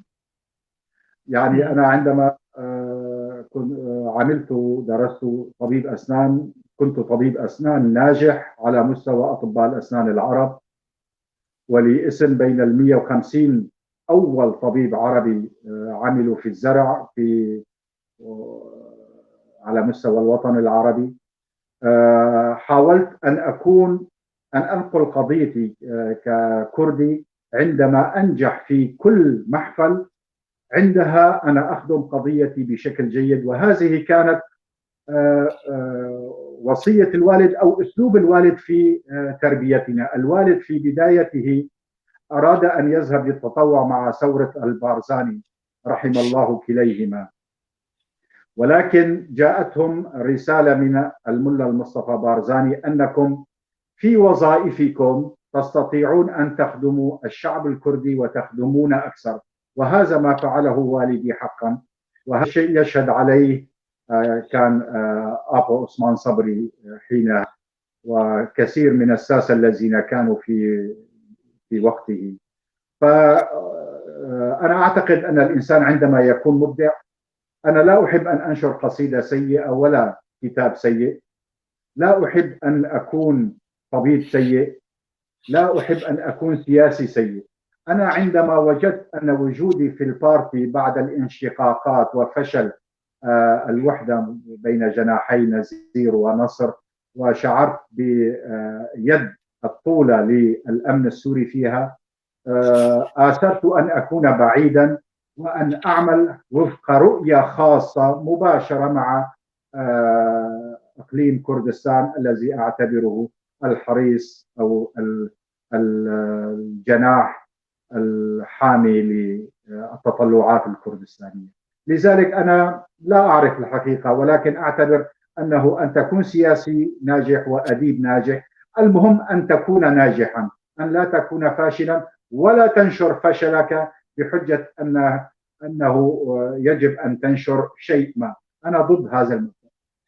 نعم. طالما أتيت إلى ذكر أحزاب كردستان روجافا عن روجافاي كردستان، السؤال الموجود على الشاشة: كيف ترى وتقيم الواقع السياسي في غرب كردستان اليوم؟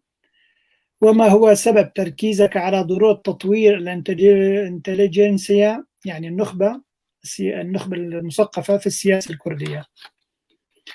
ما سبب تركيزك على ظروف تطوير الانتليجنسيا في سياسة الأمن؟ نعم، الانتليجنسيا أو الأمن. الحقيقة أنا متأثر بهذه النقطة، سآتي. في البداية هناك الكثير عندما يتحدثون يقولون الأحزاب الكردية لم تقدم شيئا. الحقيقة هذا غير حقيقي ومجانب للصواب تماما. الأحزاب الكردية في سوريا وفي باقي المنظومة، الأحزاب المنظومة الكردستانية عامة، قدمت الكثير للشعب الكردستاني، وخاصة أنها أبقت جذوة القضية الكردستانية مشتعلة. حاولت قدر الإمكان عدم المساهمة أو المساعدة في الصهر الذي يبتغيه المحتل. فالأحزاب الكردستانية في سوريا كان لها دور كبير، ولا سآتي بقليل من الماء، أعتذر. أعزائي، مثل ما نكون شايفين يعني لقاءنا بعده مستمر مع دكتور صلاح الدين حدو. حكينا عن جانب الأدبي، كان همنا أن نركز على ديوانه الشعري قصة وطن من عفرين حتى خانقين، وحاولنا نسمع منه قراءة شعرية، قرأنا قصيدتين. وحاليا عم نحكي عن الجانب السياسي عن دكتور صلاح الدو اللي كان عضو في حزب العمال الكردستاني في بداياته، بعدين انتقل لحزب البارتي. تفضل دكتور، إذا رجعت كمل حديثك، إن هيك نختصر للمشاهدين أعزائي المشاهدين هيك شو صار معنا، شو حكينا في الجانب الأدبي والسياسي. تفضل. نعم، شكرا سمعتك.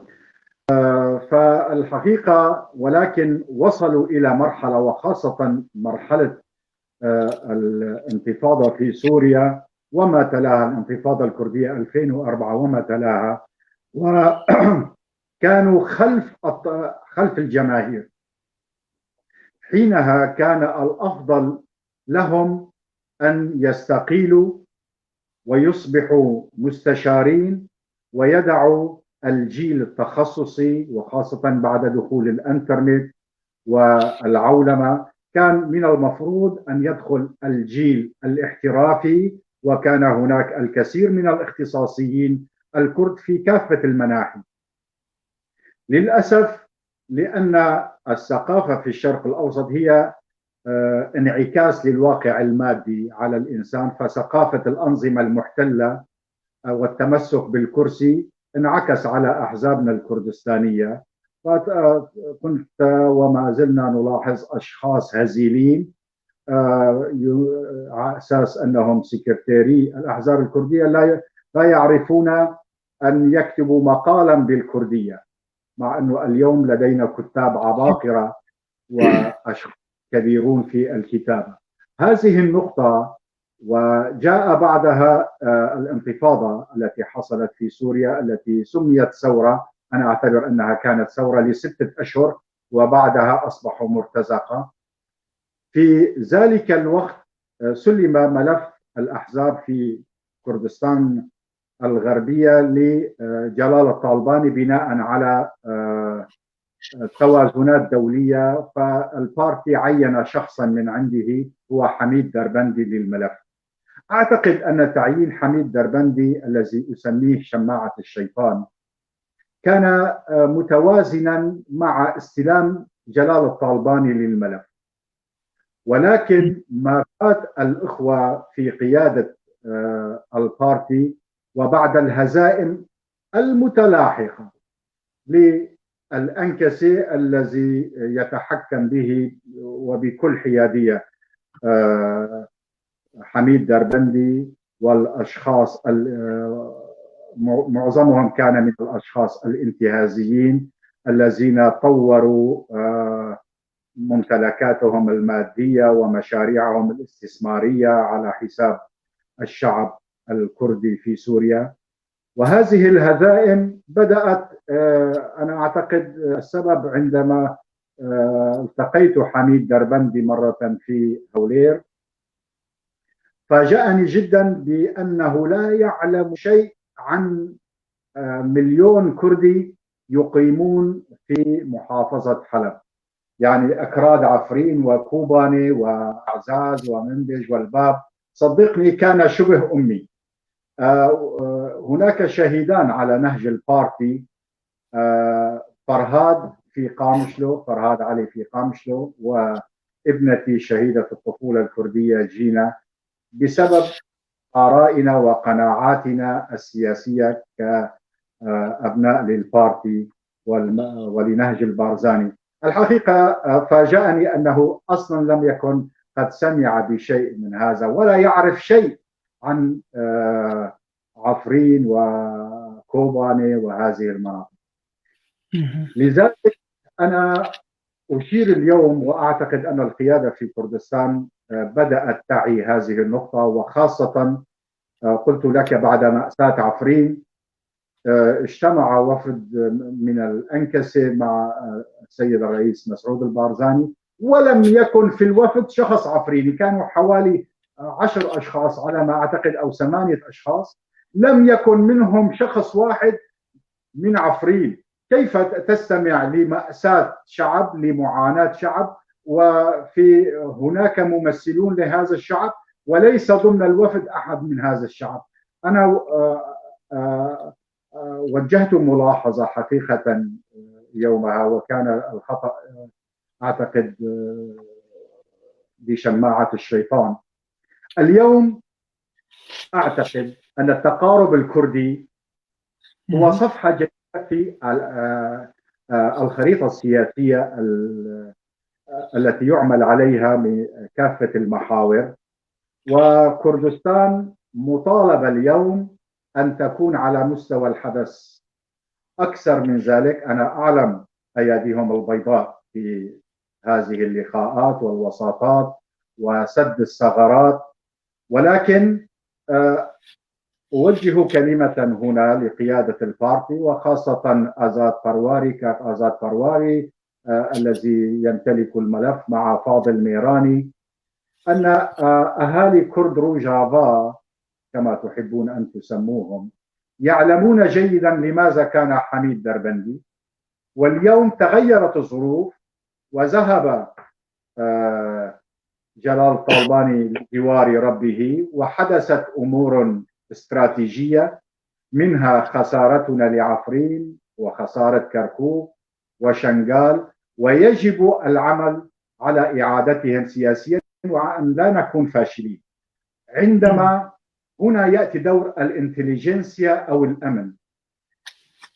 القضية الكردستانية يا صديقي العزيز لم تحصل على مكاسب إلا عندما أصبح لدينا مكتب للاستخبارات والأمن يجمع المعلومات بشكل احترافي في كردستان العراق.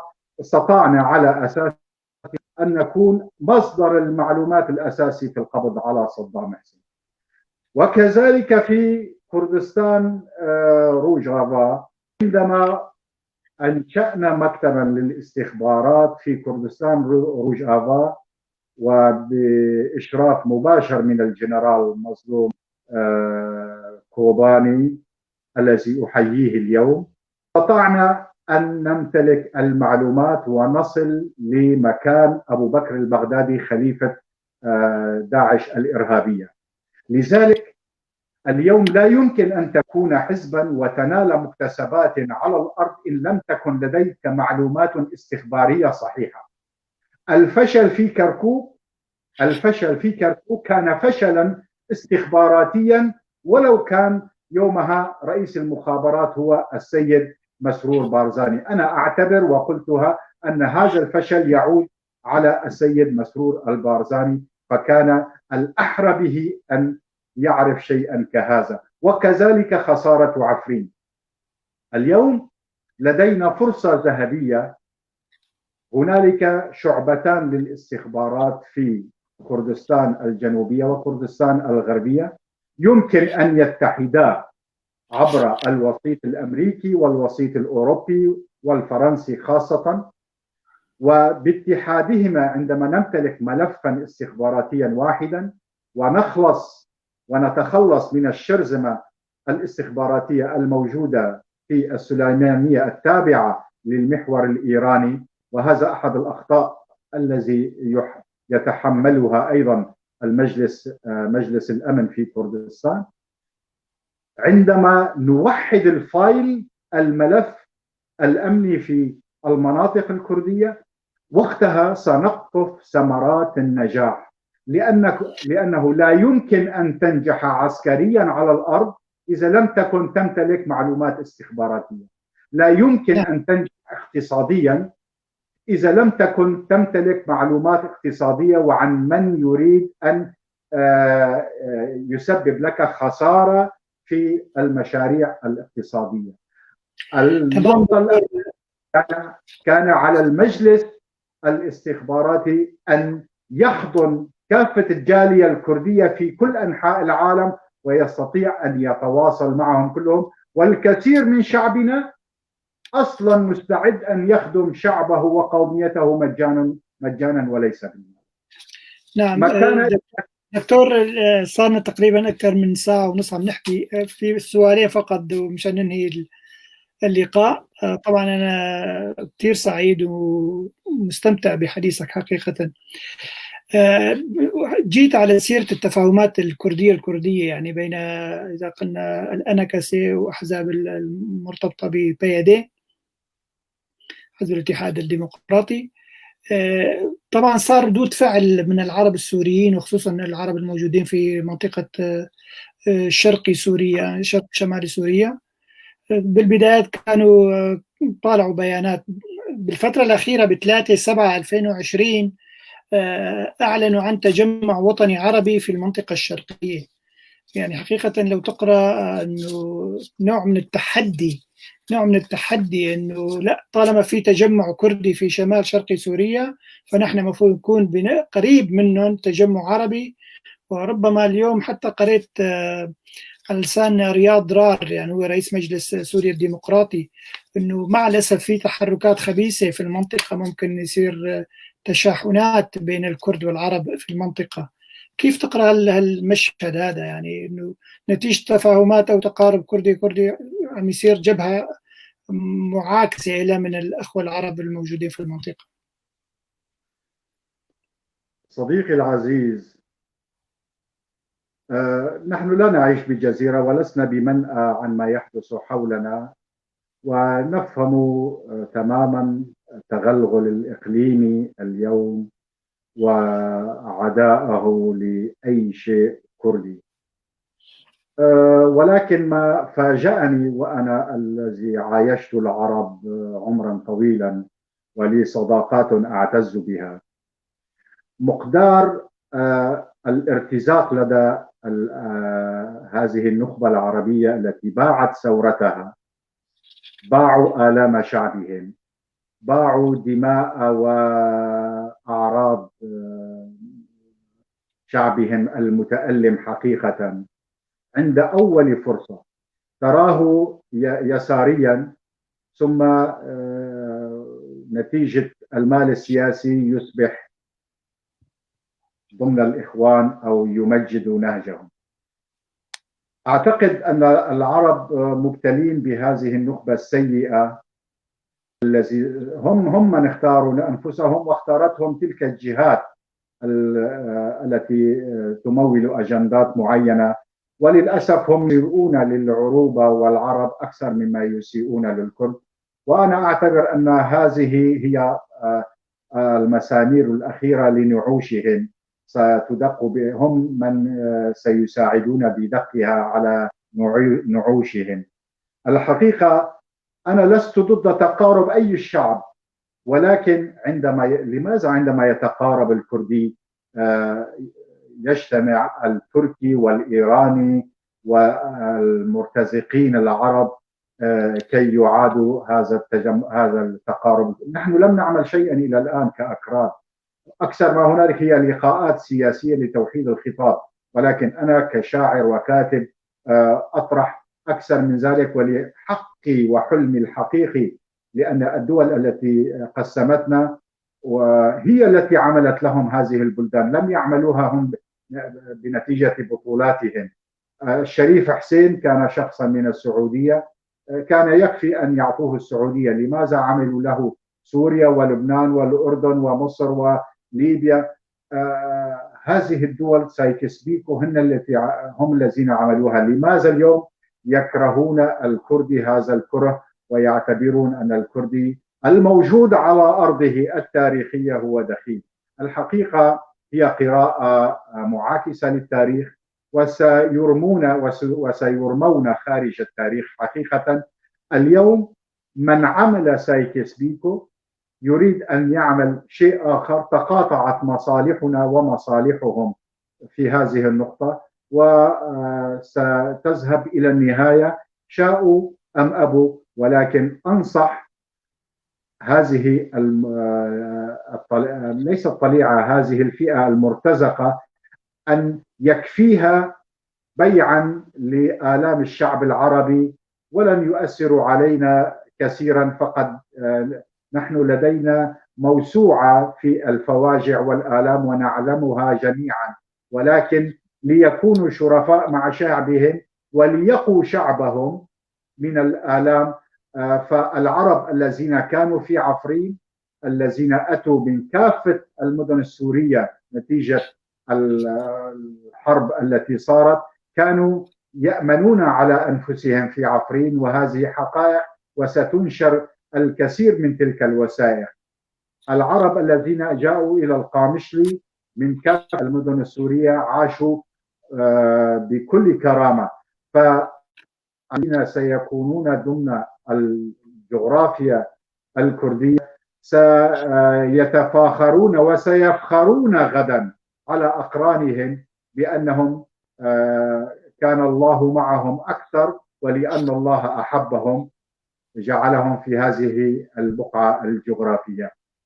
دكتور هذه دكتور لو سمحت، سؤال في نفس السياق. يعني ما راح أسألك عن مستقبل كرد سوريا ولا عن مستقبل عفرين، لكن المصائب اللي صارت بعفرين على أيدي ما يسمى المعارضة السورية أو الجيش الوطني السوري، ممكن بالمستقبل يعني نحن الكرد ككرد والعرب الموجودين في المناطق الكردية نتعايش بسلام طالما الأمر الفظيع اللي عم يصير بعفرين من تقطيع الأشجار ومن اغتصاب ومن تهجير الناس وأخذ بيوتهم؟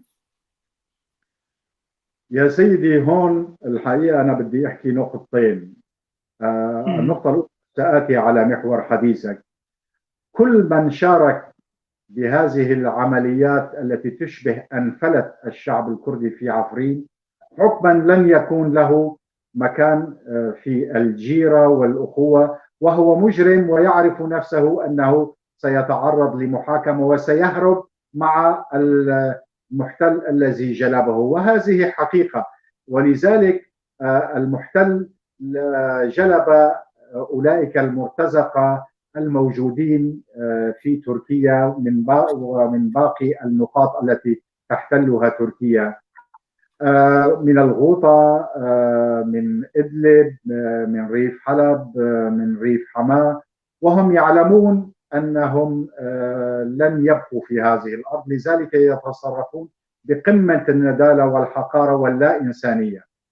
النقطة الثانية التي أحب أن أقولها في هذا السياق، البي كي كي كان له حق عندما كان يقول أنه سيوحد ويحرر كردستان بتواجده خارج كردستان الشمالية، ولكن عندما تخلى عن هذا الشعار هو فقد أي حق في تواجده خارج مكان كردستان الشمالية. ليس له. نحن في عفرين تعرضنا للاحتلال وقدمنا أكثر من 10,000 شهيد لأننا نطالب بحقنا كشعب كردي بانتمائنا الجغرافي والسياسي لكردستان، وكذلك في كردستان العراق وكردستان إيران. فإن كان هو تخلى عن كردستان، فكرة كردستان، ليس له حق في التواجد. وهنا أحب أن أستغل منبركم لأدعو كل أعضاء الذين ما زالوا في البي كي كي حزب العمال الكردستاني من أكراد سوريا والعراق وإيران، إن بقي لديهم ذرة عقل يجب أن يعودوا إلى أوطانهم، وهناك نستطيع أن نستقبلهم ضمن البيشمركة، وأنا على عاتقي الشخصي أكفل أن لن يحدث أي اعتداء على أحد منهم. فبقائهم بعد اليوم، بعد نبذ فكرة الدولة الكردستانية ووجود الأماكن الكردستانية من عفرين، سريكانية، جريل سبي، شنغال، كركوك، وكردستان إيران محتلة، ووجودهم ضمن البي كي كي هو خيانة. إلى الآن لم يكن خيانة، ولكن بعد اليوم هو خيانة. فكل عفريني يبقى ضمن صفوف البي كي كي بعد هذا التاريخ أعتقد هو خائن لكردستان وخائن لعفرينيته وخائن لشعبه وخائن لقضيته، وهذا واقع، أنا لا أخونه هكذا. هو وقع عقدا مع البي كي كي على مبدأ توحيد وتحرير كردستان. نعم. فإذا ترك هذا المبدأ ينفى التوقيع ويجب أن يعود إلى وطنه. نعم دكتور، خلينا هيك ترتاح شوي صغيرة. سؤالي الأخير، حكاية علاقتك مع عائلة البرزاني ووجودك في كردستان ل5 سنوات وكنت طبيب العائلة مثل ما أعرف، يا ريت تحدثنا عن الحكاية، حكاية علاقتك مع عائلة البرزاني، ونختتم في حلقة اليوم، وشكرا لك. الحقيقة عائلة البارزاني من العائلات الكردستانية الطيبة والجميلة، ويمكن أي شخص أن يتعرف عليهم. ولكن أنا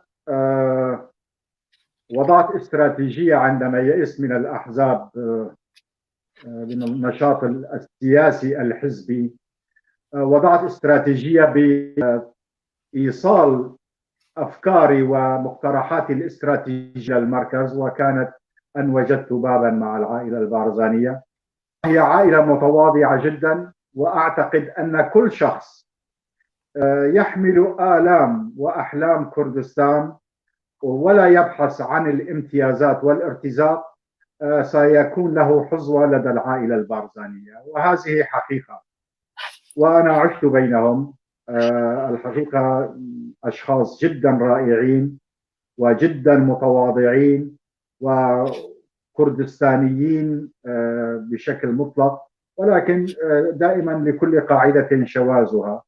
ولكن إلى الآن منطقة بارزان إذا أضعت $10,000 على جانب الطريق فستأتي خلفك الكثير من السيارات والمارة وكذا، ولن يلمس أحد تلك $10,000.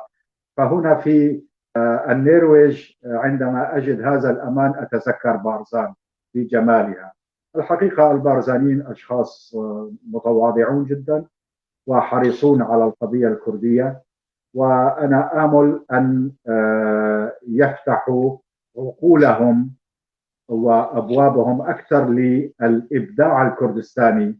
فهم يحيطون مشكلتهم، يحيطون أنفسهم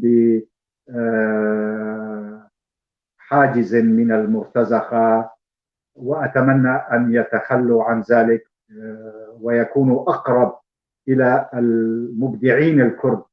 أعتقد ينقصهم هذه النقطة، وهذه النقطة هي كانت سبب بعض المآسي التي حدثت لهم. الإبداع الكردي يجب أن يكون مقرب لديهم، لا الولاء. المبدع يجب أن يبحثوا عن الشخص المبدع الكردي. هذه هي ببساطة. ولكن أنت يمكنك أيضا أن تتعرف عليهم. قلت لك نقطة بسيطة، هي أن تكون مبدع وكردستاني ولا تبحث عن الارتزاق، فستصل إليهم قريبا. شكرا جزيلا دكتور، شكرا لكل ما حكيته. طبعا حقيقة كانت معلومات غزيرة وأفكار جميلة. شكرا جزيلا لحضورك. شكرا أعزائي المشاهدين على استماعكم لنا خلال ساعتين تقريبا. من الحديث مع الدكتور صلاح الدين حدو، وحكينا في جوانب عدة من جوانب أدبية وثقافية واجتماعية. أتشكركم كثيرا لمتابعتكم، وكمان أتشكر الأخ عناية ديكو اللي هو وراء الستارة عم يتابعنا، بس ما كتب لنا أي سؤال من الأعزاء المشاهدين. على كل أتمنى كان حديثنا ممتع لكم، وشكرا جزيلا وتصبحوا على خير.